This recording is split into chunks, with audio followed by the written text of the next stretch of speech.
भगवान की हम महिमा कहते हैं, सुनते हैं, सोचते हैं, पर हम भगवान के हो नहीं पाते। क्यों? क्योंकि हमारा अहंकार नहीं भगवान की शरण में होने देता। हमारा अलगावपन, अपनापन, अपनी मांगे, अपनी कामनाएं, अपना सुख, अपना आराम, ये भगवान की शरण नहीं होने देता। जहां कोई हमारी स्तुति करे तो प्रियता और निंदा करे तो दुख, अनुकूल बात बन गई तो आनंदित, प्रतिकूल बन गई तो शोकित, ये शरणागत के लक्षण नहीं है, ये शरणागत की बात नहीं है। शरणागत होने के लिए 3 बातें आवश्यक है: आज्ञा पालन, संकेत के अनुसार चलना, रुचि में रुचि मिला देना। 3 बातें चाहिए शरणागति के लिए: आज्ञा पालन, संकेत के अनुसार चलना और रुचि में रुचि मिला देना।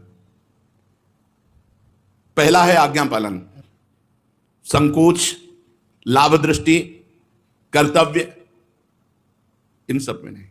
हमारा कर्तव्य है आज्ञा पालन करना, हमें लाभ मिलेगा आज्ञा पालन करने से, या संकोच हो आज्ञा पालन करने में।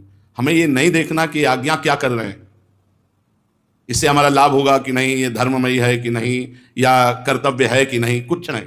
आप जो बोले, वचनम करिष्येत, आप जो बोलेंगे वही मैं करूंगा। अब ये बड़ी बात, सबसे बड़ी बात है समर्पण। शरणागत भगवान कह रहे मामेव ये प्रपद्यन्ते मायामेतां तरन्ति ते, कोई प्रश्न ही नहीं रह जाता। बहुत आनंद का मार्ग है।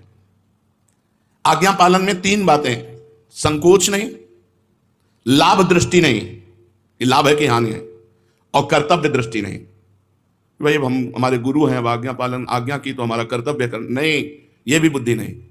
उत्साह संपन्न होकर जो आज्ञा करी वही हमने कर दिया, यह है समर्पण। इसीलिए जो निज परिकर कहा जाता है वो एक अलग हो जाता है। बोले हमारा परिकर है और बोले ये निज परिकर है। निज परिकर में क्या तुम हमारे थप्पड़ मारो, वो बिना विचार के जड़ देगा। क्यों मारा? आपने कहा मारना चाहिए तुमको, गलती पड़ी, फिर मारो, फिर मार देगा। वो है जैसे जय विजय, भगवान के निज पार्षद, भगवान को ललकार करके युद्ध में, रणभूमि में भगवान के ऊपर प्रहार कर रहे हैं। सर्वज्ञ, एक बार जो भगवत तत्व का ज्ञाता भगवान को प्राप्त हो गया, उसकी बुद्धि कभी माया ढक सकती है क्या? लेकिन लीला के लिए आदेश किया, तुम शत्रु पक्ष में हो तो हिरणाकश्यप, हिरणाक्ष, रावण, कुंभकर्ण, शिशुपाल, दंतवक, वही जय विजय भगवान को ललकार करके पछाड़ने की कोशिश कर रहे हैं। ये निज परिकर है। निज परिकर में ये नहीं कि ये क्या, प्रश्न नहीं, आपका जवाब है, चलो ऐसा करो यार। वो शुभ है कि अशुभ है, हानि है कि लाभ है, कर्तव्य है कि अकर्तव्य है, इस पर कोई दृष्टि नहीं, केवल आज्ञा पालन। शरणागति के लिए जिसे भगवान कह रहे हैं केवल मेरी जो शरण में आ गया वो माया से तर गया, इसमें इतना स्वीकार करना होगा। पहले आज्ञा, आज्ञा में 3 बातें: संकोच नहीं, लाभ दृष्टि नहीं, और कर्तव्य दृष्टि भी नहीं कि मेरा कर्तव्य नहीं, आज्ञा है। आज्ञा, आज्ञा का मतलब जैसे हमारा हाथ, वो कुछ सोच रहा है क्या?